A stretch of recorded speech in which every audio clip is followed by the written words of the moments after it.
L'audience n'aura duré que quelques minutes. Convoqué dans le cadre d'une procédure de comparution sur reconnaissance préalable de culpabilité, après avoir refusé de célébrer un mariage, Robert Ménard était censé venir pour être informé de la sanction proposée par le parquet.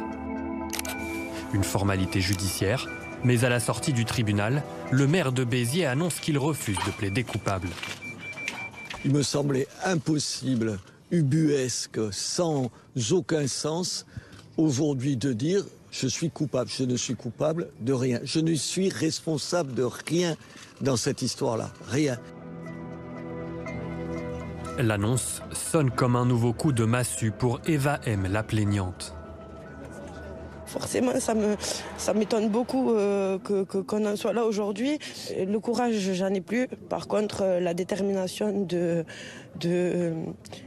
disons, de faire entendre ce qu'on m'a fait surtout, oui, je l'ai. Et je ne laisserai jamais cette affaire passer comme ça. Je ne lâcherai jamais l'affaire. Une détermination intacte après plus d'1 an et demi de combat judiciaire.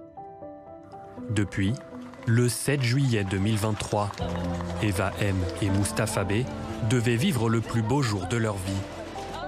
Une célébration de leur union et de leur amour qui vole en éclats une fois arrivés à la mairie de Béziers. Rencontrée la veille de l'audience, la jeune femme a accepté de nous raconter cette journée cauchemardesque. On arrive devant la mairie. La sonnette d'alarme est activée et puis les portes de la mairie nous sont malheureusement fermées au nez, si je puis dire.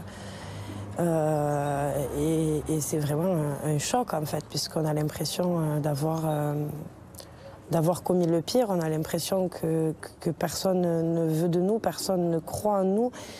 Et ça fait très mal, surtout le jour où on avait prévu de célébrer notre amour. Robert Ménard refuse de marier le couple car Moustapha B, le fiancé, est un ressortissant algérien sous le coup d'une obligation de quitter le territoire français. 2 semaines plus tard, il est expulsé vers l'Algérie. Dans un courrier transmis à BFM TV dimanche dernier, le jeune homme affirme être venu en France pour étudier. J'aime ce pays que je considère comme le mien, qui m'a fait grandir, m'a donné un diplôme, pays dans lequel je me suis construit une vie de famille et rencontré la femme de ma vie. Depuis près de 20 mois, Eva M et son fiancé vivent une relation à distance, rythmée par les appels téléphoniques tous les jours. La jeune femme a entamé les procédures pour pouvoir se marier en Algérie, mais dénonce un acharnement de Robert Ménard contre son couple. Le consulat de France doit faire une audition pour nous donner notre certificat de capacité à mariage à la demande de M. Ménard, après avoir demandé l'aval au procureur qu'il a eu. J'aimerais que ça s'arrête, j'aimerais juste que ça s'arrête, qu'on nous laisse tranquille et qu'on ait le droit à l'amour, tout simplement. De son côté, le maire de Béziers réfute tout acharnement. S'il a refusé de plaider coupable aujourd'hui, c'est parce qu'il estime que la loi pourrait changer prochainement. Un mardi, je serai condamné pour une loi qui pourrait changer le jeudi. Permettez-moi de vous dire que c'est incompréhensible.